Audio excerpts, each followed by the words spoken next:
Hello friends, എല്ലാവർക്കും good morning. അപ്പോൾ എല്ലാവർക്കും വരും വീക്കിലെ ഒരു അത്യുഗ്രൻ പ്രമോയിലേക്ക് തന്നെ സ്വാഗതം. അങ്ങനെ നമ്മുടെ ഗോവിന്ദ് മെസ്സേജ് അയച്ചുകൊണ്ടിരിക്കുക, ഗീതു ഇതോടെ 6 അമ്പലമായി, ഇനി ഒരു 4 അമ്പലം കൂടെ കഴിഞ്ഞ് കഴിഞ്ഞാൽ 10 അമ്പലമാവും. നീ ഇനിയും എന്നോട് ക്ഷമിച്ചില്ലേ ഗീതു? നീ എന്നോട് ക്ഷമിക്കുന്നോ അതോ ഞാൻ വല്ല സന്യാസത്തിനും പോണോ?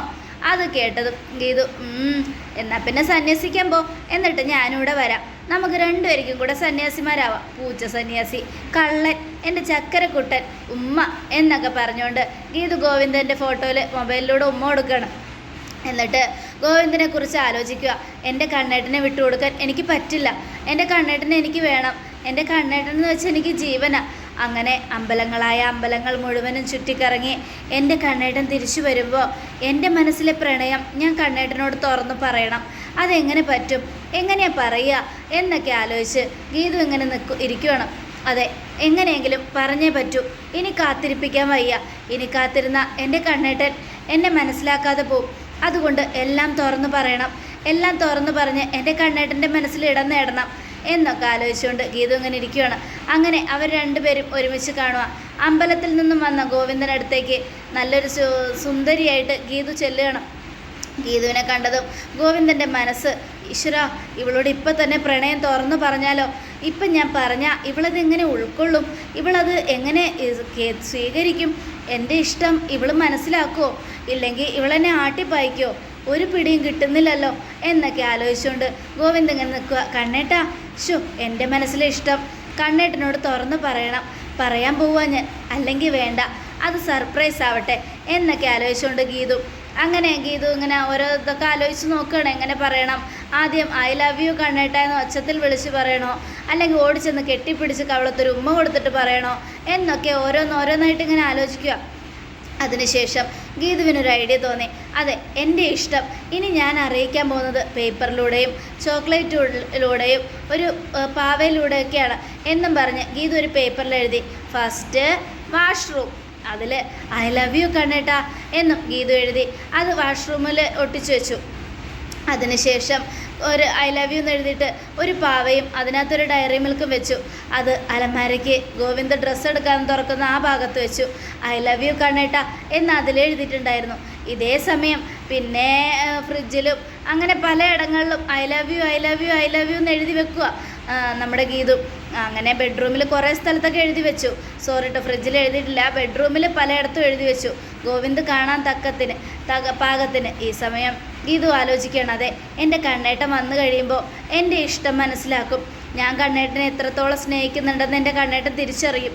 അതിനു വേണ്ടിയുള്ള തയ്യാറെടുപ്പായിന് ഞാൻ. എൻ്റെ കണ്ണേട്ടനെ എനിക്ക് വേണം, എൻ്റെ കണ്ണേട്ടനെ എനിക്കുള്ളതാണ്, എന്നെ വിട്ട് എൻ്റെ കണ്ണേട്ടനെ എവിടെയും പോകാൻ പാടില്ല എന്നൊക്കെ ആലോചിച്ചുകൊണ്ട് ഗീതു ഇങ്ങനെ കട്ടിലേക്ക് കമന്ന് കിടക്കുക. കണ്ണേട്ട, ഒരുപാട് നാളായി ഞാൻ കണ്ണേട്ടനെ കുറിച്ച് ഓർത്ത് സ്വപ്നം കാണുക. എൻ്റെ കണ്ണേട്ടനെ അത്രമാത്രം ഞാൻ സ്നേഹിക്കുന്നുണ്ട്. കണ്ണേട്ടനോടുള്ള എൻ്റെ സ്നേഹം ഒരിക്കലും പോകാൻ പാടില്ല. എൻ്റെ കണ്ണേട്ടൻ എന്നെ വിട്ട് പോകരുത്. ഇനിയും ഞാൻ വൈകിയ എൻ്റെ കണ്ണേട്ടൻ എന്നെ വിട്ട് പോകും എന്നൊക്കെ ആലോചിച്ചുകൊണ്ട് ഇങ്ങനെ ഇരിക്കുക. എന്നിട്ട് ഗീതു വോയിസ് മെസ്സേജ് അയക്കുക, എത്രയും പെട്ടെന്ന് എൻ്റെ കണ്ണേട്ടൻ തിരിച്ചു വാ, ഞാൻ കണ്ണേട്ടനോട് ക്ഷമിച്ചു എന്നും. ഇത് കേട്ടതും ഗോവിന്ദന് ഭയങ്കര സന്തോഷമായി. അയ്യപ്പേട്ടാ, എന്താ കുഞ്ഞെ? ഗീതു മെസ്സേജ് അയച്ചിട്ടുണ്ട്. നോക്ക അയ്യപ്പേട്ടാ, ഗീതു എന്താ മെസ്സേജ് അയച്ചിരിക്കുന്നതെന്ന്.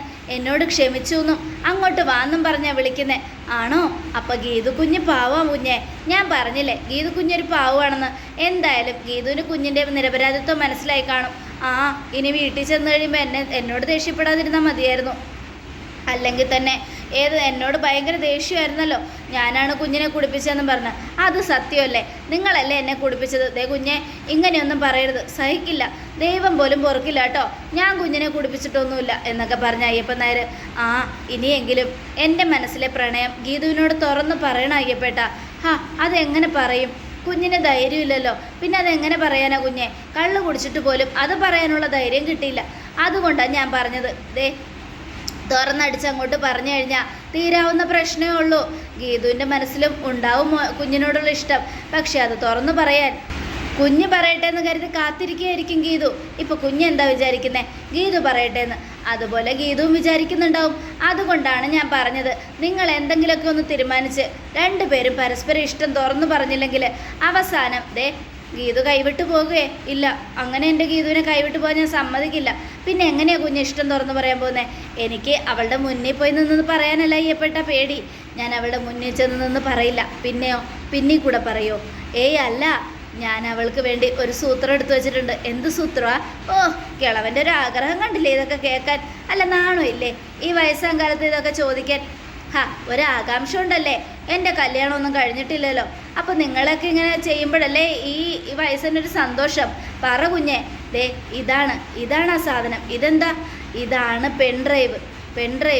ഇതിലെന്ത് ചെയ്യണം? ഈ പെൺഡ്രൈവിനകത്തെ എൻ്റെ വോയിസ് ഞാൻ റെക്കോർഡ് ചെയ്തിട്ടുണ്ട്. ഗീതു, നിന്നെ ഞാൻ ഒരുപാട് സ്നേഹിക്കുന്നു. ഐ ലവ് യു ഗീതു എന്നും പറഞ്ഞുകൊണ്ട് ഓ എനിക്ക് വയ്യ എന്നും അയ്യപ്പൻ നായർ. അയ്യപ്പേട്ടന് നാണം വരുന്നില്ലേ? അതുപോലെ ഗീതുവിന് നാണം വന്നാൽ ഞാൻ രക്ഷപ്പെട്ടു, ഇല്ലെങ്കിൽ തീർന്നു. പിന്നെ ഇത് ഞാൻ എൻ്റെ വോയിസായിട്ട് ഗീതുവിൻ്റെ കയ്യിലേക്ക് കൊടുക്കും. ആരുമില്ലാത്തപ്പോൾ ഇത് കേൾക്കണമെന്ന് പറയും. ഗീതു അത് കേൾക്കും. കേട്ട് കഴിയുമ്പോൾ എൻ്റെ മനസ്സിലെ ഇഷ്ടവും ഗീതുവിന് മനസ്സിലാവും. അങ്ങനെ ഗീതു ഓടി വന്ന് എന്നെ കെട്ടിപ്പിടിക്കും. അതിനു വേണ്ടിയാണ് ഞാൻ കാത്തിരിക്കുന്നത്. അത് കേട്ടതും ഒരുപാട് സന്തോഷമായി അയ്യപ്പൻ നായർക്ക്. ആ മുഹൂർത്തം ഒന്ന് കാണാൻ ഞാൻ കാത്തിരിക്കുക. എൻ്റെ ഗീതുവും ഗോവിന്ദനും ഒന്നിച്ച് നിങ്ങളുടെ ഒരു കുഞ്ഞിനെ എനിക്ക് ഇങ്ങനെ എൻ്റെ ഉള്ളം കയ്യിലിട്ട് പാട്ട് പാടി ഉറക്കണം. ആ സ്വപ്നം അങ്ങ് മനസ്സിൽ വെച്ചാൽ മതി. ഞങ്ങളെ ഉടനെ ഒന്നും ഒരു കുഞ്ഞിൻ്റെ കാര്യം ചിന്തിക്കില്ല. അതെന്താ? ഞങ്ങൾ കുറച്ച് പ്രേമിക്കണ്ടേ? ഞങ്ങൾ കുറച്ച് പ്രേമിച്ചൊക്കെ നടക്കട്ടെ, എന്നിട്ട് മതി ബാക്കിയുള്ളതൊക്കെ എന്നൊക്കെ പറഞ്ഞുകൊണ്ട് അവരിങ്ങനെ സംസാരിച്ചുകൊണ്ട് നിൽക്കുക. ഈ സമയം വീട്ടിലെത്തിയ രാധികയ്ക്ക് ഒരു മനസ്സമാധാനമില്ല. അതെ, അനാർക്കലി പറഞ്ഞ ഓരോ കാര്യങ്ങളും രാധിക ആലോചിച്ചുകൊണ്ടിരിക്കുകയാണ്. അനാർക്കലിക്ക് ജീവിക്കണം, റാണിയെ പോലെ ജീവിക്കണം. അതിനു വേണ്ടി അനാർക്കലി എന്തും തയ്യാറായി നിൽക്കുകയാണ്. അതുതന്നെയാണ് രാധികയ്ക്ക് മുൻപിൽ നമ്മുടെ അനാർക്കലി ഭീഷണി മുഴക്കിയത്. തനിക്ക് മഹാറാണിയെ പോലെ ജീവിക്കാൻ എല്ലാം വേണ്ടി വരും, എല്ലാം നേടിത്തന്നേ മതിയാകും. അതിനു വേണ്ടി താൻ ഏതറ്റം വരെ വേണമെങ്കിലും പോകും. കുറേ വർഷങ്ങൾക്ക് മുമ്പ്, അതായത് 10-30 വർഷങ്ങൾക്ക് മുമ്പ് വിജയലക്ഷ്മിയെയും മാധവൻ നായരെയും പറ്റിച്ചുണ്ടാക്കിയ പണത്തിൽ രാധിക ഒറ്റയ്ക്ക് വിഴുങ്ങിയ ആ പണത്തിൽ തനിക്ക് മഹാറാണിയെപ്പോലെ വാഴണമെന്നാണ് അനാർക്കലിയുടെ നിർദ്ദേശം. ഇതെല്ലാം ആലോചിച്ചുകൊണ്ട് രാധികയ്ക്ക് തല പുണ്ണാവുക. ഈശ്വര, ഇതാരെങ്കിലും അറിഞ്ഞാൽ, പ്രത്യേകിച്ച് ഗീതു അറിഞ്ഞ് തീർന്നു അതോടുകൂടെ എല്ലാം. അല്ലെങ്കിൽ തന്നെ അവൾ എന്തെങ്കിലും ഒരു കാര്യം കിട്ടാൻ കാത്തിരിക്കുക, എന്നെ ഇവിടെ നിന്ന് ഇറക്കിവിടാൻ. വിജയലക്ഷ്മിയെയും മാധവേട്ടനെയും ഒക്കെ ചതിച്ചത് ഞാനാണെന്ന് അവൾ അറിഞ്ഞാൽ ഉറപ്പായിട്ടും അവൾ പിന്നെ എന്നെ ഇവിടെ വെച്ചേക്കില്ല. എന്തിനാ അവൾ? ഗോവിന്ദ് തന്നെ എന്നെ ഇവിടെ നാട്ടി ഇറക്കും. അതിനു മുമ്പ് എന്തെങ്കിലുമൊക്കെ ചെയ്തേ പറ്റൂ. എന്തെങ്കിലും ചെയ്ത് അവസാനം എങ്ങനെയെങ്കിലും രക്ഷപ്പെടണം, അല്ലാതെ വേറെ വഴിയില്ല. ആരെയാ കൂട്ടുപിടിക്കുക? അനാർക്കലി ഇറങ്ങിക്കഴിഞ്ഞു. ഞാനും ഭദ്രനും പെട്ടുപോകുന്നുള്ള കാര്യം ഉറപ്പാണ്. ഭദ്രനും ഞാനുമാണ് ഇപ്പോൾ അവളുടെ കണ്ണിൽ ശത്രുക്കൾ. വിജയലക്ഷ്മിയും ഗോവിന്ദും ഗീതുവും ഒക്കെ അവരുടെ കണ്ണിൽ മിത്രങ്ങൾ മാത്രമാണ്. അതുകൊണ്ട് ഗോവിന്ദനോട് അവളൊന്നും പറയാതെ സൂക്ഷിക്കണം. എന്തെങ്കിലും പറഞ്ഞാൽ എൻ്റെ കഴുത്തിന് പിടിച്ച് അവൻ എന്നെ പുറത്താക്കും.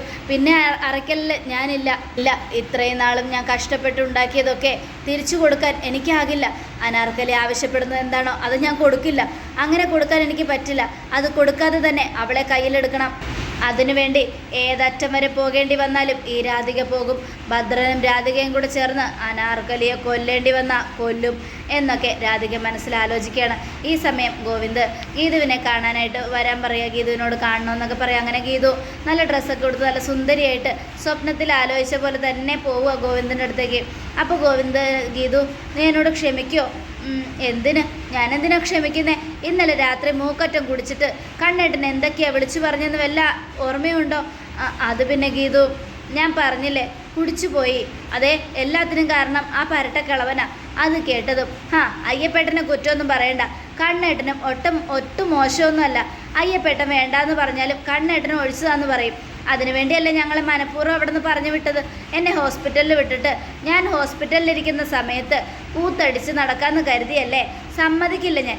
ഇനി അങ്ങനെ ചെയ്താൽ എൻ്റെ സ്വഭാവം മാറും. ഗീതു, നീയാണേ. ഇനി ഞാൻ അങ്ങനെയൊന്നും ചെയ്യില്ല. ഈശ്വര, മയച്ചള എൻ്റെ തലത്തോട്ട് സത്യമൊക്കെ ഇട്ടിട്ട് അവസാനം എന്നെ ഇങ്ങനെ ഇതാക്കരുത് കേട്ടോ. എന്നെ ഇല്ലാതാക്കാനാണ് പരിപാടി. നീ ഇല്ലെങ്കിൽ എനിക്ക് ജീവിക്കാൻ പറ്റുമോ ഗീതു എന്നും ഗോവിന്ദൻ്റെ ചോദ്യം കേട്ട് ഗീതു ഗോവിന്ദൻ്റെ കണ്ണുകളിലേക്ക് നോക്കി. എന്നിട്ട് കുറേ നേരം ആലോചിച്ചു. ഈശ്വര, ഇപ്പോൾ കണ്ണേട്ടൻ്റെ മനസ്സിലുള്ള ഇഷ്ടം എന്നോട് തുറന്നു പറഞ്ഞിരുന്നെങ്കിലോ. പക്ഷേ ഇവിടുന്ന് ഗോവിന്ദന് ധൈര്യമില്ല, ഗീതുവിനും ധൈര്യമില്ല. അങ്ങനെ രണ്ടുപേരും ഇങ്ങനെ ഇപ്പം പറയാം, ആര് പറയുമെന്നൊക്കെ ഇങ്ങനെ ആലോചിച്ചുകൊണ്ട് നിൽക്കുക. കണ്ണേട്ട, എന്നാൽ വീട്ടിലേക്ക് പോവാം. എങ്ങനെ, എന്തിന്? നമുക്ക് കുറച്ച് നേരം ഇവിടെയൊക്കെ ചുറ്റിക്കറങ്ങി നടക്കാൻ ചെയ്തു. എത്ര ദിവസമായി നമ്മൾ ഒരുമിച്ച് പുറത്തൊക്കെ പോയിട്ട്.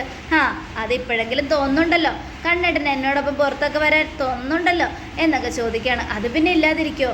എനിക്ക് ആഗ്രഹമുണ്ട്. നീയല്ലേ ഏത് നേരം തിരക്കായിട്ട് നടക്കുന്നേ? എനിക്കെന്ത് തിരക്ക്? കണ്ണേട്ടൻ വിളിക്കാത്തതുകൊണ്ടാണ് ഞാൻ വരാത്തത്. വേണ്ട വേണ്ട, നീ അങ്ങനെയൊന്നും പറയണ്ട. ഞാൻ എന്തോരം പ്രാവശ്യം വിളിച്ചു, നീയല്ലേ വരാത്തത്. അത് പിന്നെ എപ്പോഴും എന്നോട് വഴക്കൂടിയ ഞാനെങ്ങനെ വരാനാ എന്നൊക്കെ പറഞ്ഞുകൊണ്ട് ഗീതു, എന്നാലേ എനിക്ക് കണ്ണേട്ടനോട് കുറച്ച് കാര്യങ്ങൾ സംസാരിക്കാനുണ്ടെന്ന് ഞാൻ പറഞ്ഞില്ലേ? അതെ ഗീതു, എനിക്കും ഉണ്ട് നിന്നോട് കുറേ കാര്യങ്ങൾ പറയാൻ. എന്നാൽ കണ്ണേട്ടൻ ആദ്യം പറ. അത് വേണ്ട, ലേഡീസ് ഫസ്റ്റ്. നീ ആദ്യം പറ. ഇല്ല, കണ്ണേട്ടൻ ആദ്യം പറ, നീ ആദ്യം പറ എന്നും പറഞ്ഞ് രണ്ടുപേരും അങ്ങോട്ടും ഇങ്ങോട്ടും. അതെ, എനിക്ക് പറയാനുള്ളത് മുഴുവനും ഞാൻ നമ്മുടെ വീട്ടിൽ എഴുതി ഒട്ടിച്ചിട്ടുണ്ട്. സത്യം സത്യം. എന്നാലേ എനിക്ക് പറയാനുള്ളതും ഈ പെൺഡ്രൈവിനകത്തുണ്ട് എന്നും ഗോവിന്ദ്. എന്താ ഗോവിന്ദേട്ട അത്? അല്ല ഗോവിന്ദേട്ടൻ, കണ്ണേട്ടൻ എൻ്റെ മുഖത്ത് നോക്കി പറഞ്ഞാൽ പോരെ? നീ എന്താ എൻ്റെ മുഖത്ത് നോക്കി പറയാത്തത്? അത് പിന്നെ പേടിച്ചിട്ടാ. അതേ തന്നെ എൻ്റെ അവസ്ഥ. നിന്നെ പേടിച്ചിട്ടാ മുഖത്ത് നോക്കി പറയാൻ എനിക്ക് പറ്റില്ല.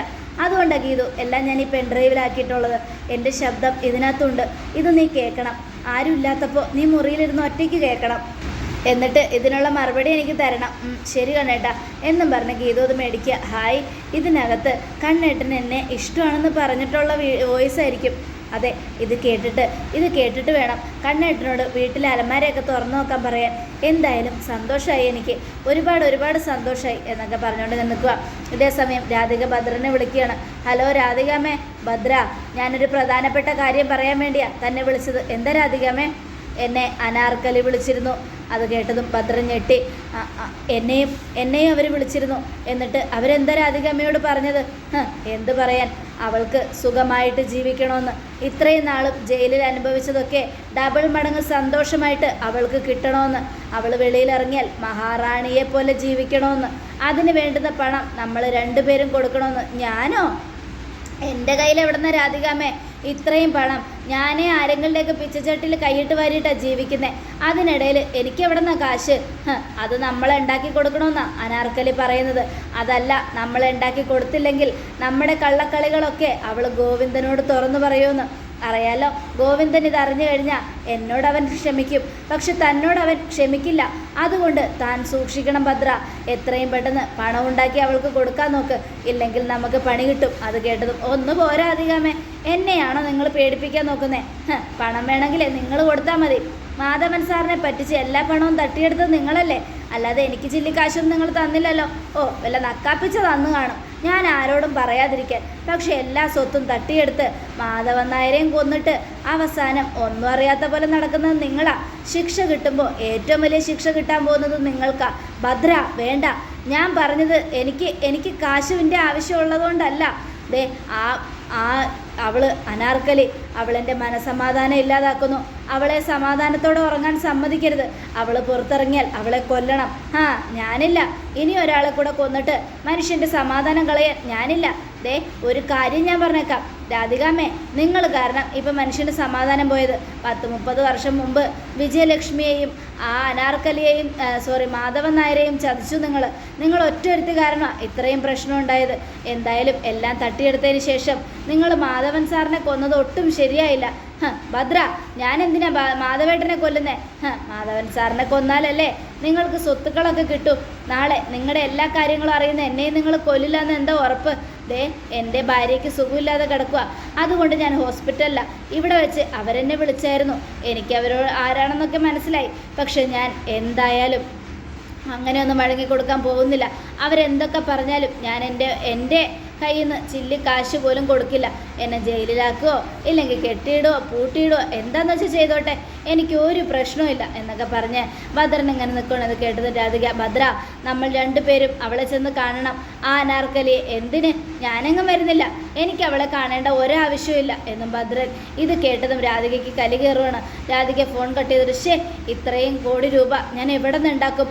അവളെ മഹാറാണിയെ പോലെ വെച്ച് വാഴിക്കണമെങ്കിൽ ലക്ഷക്കണക്കിന് രൂപയൊന്നും പോരാ, കോടിക്കണക്കിന് രൂപ വേണം. അതുകൊണ്ട് കോടികൾ ഉണ്ടാക്കിയേ പറ്റൂ.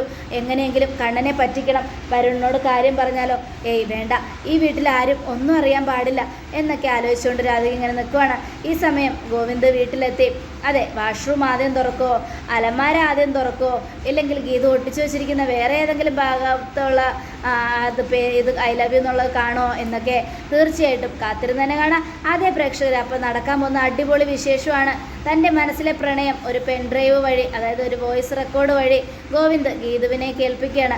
ഗീതുവിൻ്റെ മനസ്സിലെ പ്രണയം ഒരു പേപ്പർ കടലാസിൽ ഐ ലവ് യു എന്ന് എഴുതി എല്ലായിടത്തും ഒട്ടിച്ചു വെച്ച് ഗീതുവും പ്രകടിപ്പിക്കുകയാണ്. ഇനി എന്ത് സംഭവിക്കുമെന്ന് കാത്തിരുന്ന് തന്നെ കാണാം. എല്ലാവർക്കും ഒരിക്കൽ കൂടെ നല്ലൊരു ശുഭദിനം തന്നെ ആയിക്കോട്ടെ. Thank you friends.